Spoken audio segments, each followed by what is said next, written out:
Hello and welcome to this video on Fast ClickDirect. Now, when you first install Fast ClickDirect, you'll see it appear in the sidebar under this option here for Fast ClickDirect. So if we click on this plugin itself, you'll be taken to this screen. And because we have no campaigns yet, it's just a blank screen. So what we're going to do is add campaign.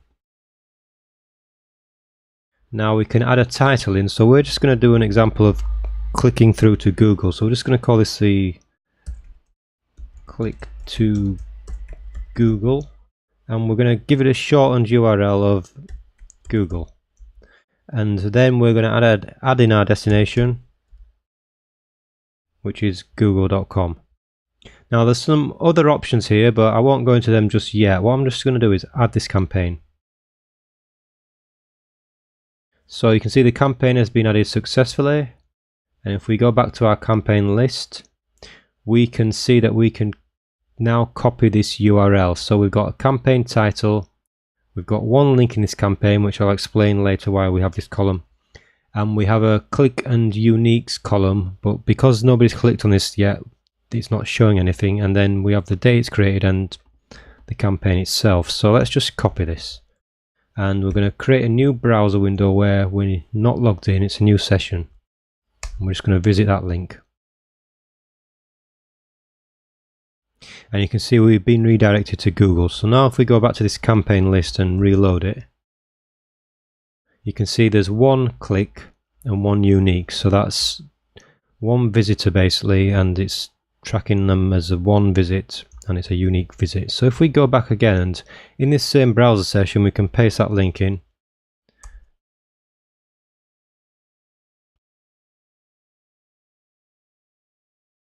And if we go back to our clicks, you can see there's two clicks now and one unique. So if we now take this link and go into a new browser session, and then go back to this, you can see that we've had 3 clicks but 2 uniques because there was 2 separate browser sessions. So we can see how it now tracks the clicks and the uniques separately. So let's go back into the campaign,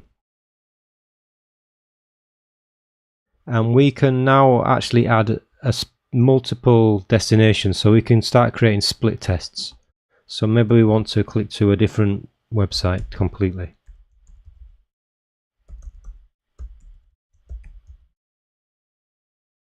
And if we update the campaign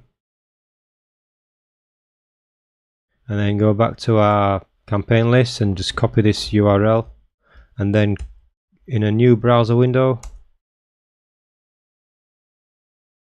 you can see we've been redirected to Google. Now if I paste this URL in again,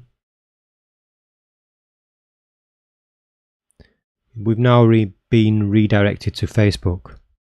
So if we look at our clicks and uniques, you can see those are increasing.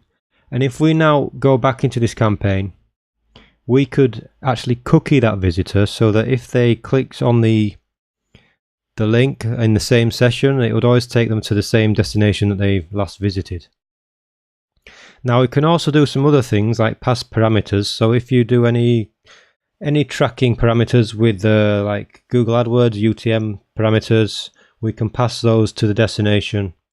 And we can also pass any parameters to a webhook URL. So that's useful if you have dynamic details that have been inserted, like email addresses or names, and we can pass those to a webhook at the same time as redirecting the visitor.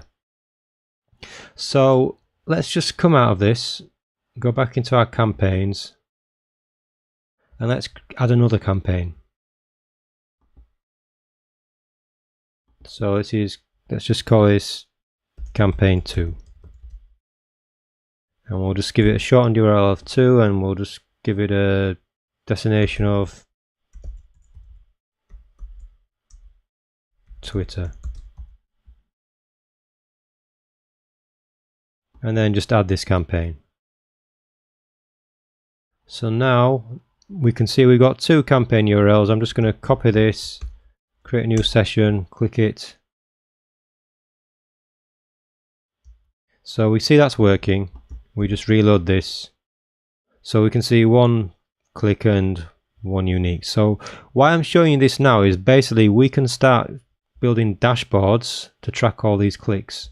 So if we go to our dashboard here,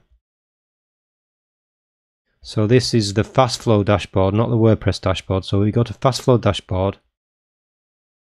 and you can see we've got a blank empty dashboard and we've got 5 little circles at the top. So I'll explain these 5 circles later, but what we want to do is basically add some widgets to this dashboard. So let's come into widgets, and you can see we've got a widget here for fast ClickDirect. So let's just drag this over to dashboard 1, and we can just add this, give it a title, and then we can either display the total clicks or the unique visits. So let's just go for total clicks, and we can choose which campaigns we want to display. So we want to display both those campaigns, and we want to display them in a donut chart, so we can see the difference between those 2 campaigns in a ratio format. So let's go back to our dashboard, and you can now see that we've got 2 campaigns in this donut chart, and we can see that 1 campaign was showing only 1 click and 1 campaign is showing 5 clicks. So once we have a few meaningful figures, we can actually monitor our campaigns directly from the fastflow dashboard here as well.